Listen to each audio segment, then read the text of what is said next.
ಇಲ್ಲೇನು ಬೀಸುಗಲ್ಲುಗಳು ಕಾಣ್ತಾ ಇದೆಯಲ್ಲ, ಇವೆಲ್ಲ ಆಗಿನ ಕಾಲದಲ್ಲಿ ಬಳಸ್ತಾ ಇದ್ದಂಥ ಬೀಸುಗಲ್ಲುಗಳು. ಸೊ ಆಗಿನ ಕಾಲದಲ್ಲಿ ಹಿಟ್ಟನ್ನ ತಾವು ತಯಾರು ಮಾಡ್ಕೊಳ್ಳಿಕ್ಕೆ ಅಡಿಗೆ ಮನೆಗೆ ಸೊ ಇದೇ ಬೀಸುಗಲ್ಲುಗಳನ್ನ ಬಳಸ್ತಾ ಇದ್ರು. ಅವಾಗೇನ್ ಮಿಲ್ಲಿಗೆ ಮಿಲ್ಲೇ ಇರಲಿಲ್ಲ ಆಕ್ಚುಲಿ. ಆತರ ಏನಿರ್ಲಿಲ್ಲ. ಆಕ್ಚುಲಿ ಅವರು ಇಲ್ಲೇ ಕೂತ್ಕೊಂಡು ಹಿಟ್ಟನ್ನ ಬೀಸ್ತಾ ಇದ್ರು, ಅದೊಂದು ವಿಶೇಷತೆ. ಇಲ್ಲೇ ಅದು ಇಂತ ತಿರ್ಗೋ ಬೀಸಕ್ಕೇನೆ ಮಾಡಿದಂತ ಸೆಪರೇಟ್ ಆಗಿ ಒಂದು ಕೋಣೆ. ಪೆಟ್ಟಿಗೆಗಳು ಇದು ಆಗಿನ ಕಾಲದ ಪೆಟ್ಟಿಗೆನೆ ಒಂದೆರಡಿದೆ, ಆ ಕಡೆ ಹೊರಗಡೆ ಒಂದಿದೆ. ಸೊ ಈ ಕಡೆ ಇಲ್ಲಿ ಅಡಿಗೆ ಮನೆಯನ್ನ ಹೊಂದಿದ್ರು, ಶಯನಗೃಹವನ್ನ ಹೊಂದಿದ್ರು ಅವರು, ಸ್ನಾನದ ಗೃಹ, ಅವ್ರು ಅಲಂಕಾರ ಮಾಡ್ಕೊಳ್ಳುವಂತ ಕೋಣೆ ಅವೆಲ್ಲವನ್ನ ಹೊಂದಿದ್ರು ಇವರು. ಸೊ ಅವೆಲ್ಲ ಕ್ಲೋಸ್ಗಳಾಗಿದೆ. ಸೊ ಒಳಗಡೆ ನೋಡೋ ಅಷ್ಟು ಇದು ಇಲ್ಲ.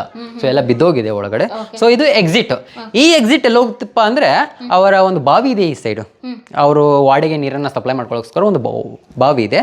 ಆ ಬಾವಿಯಿಂದ ಹೋಗೋಕ್ಕೋಸ್ಕರ ನೀರನ್ನು ತರೋಕ್ಕೋಸ್ಕರ ಈ ಕಡೆಯಿಂದ ಎಕ್ಸಿಟ್ ಕೊಡ್ತಾ ಇದ್ರು ಅವರು.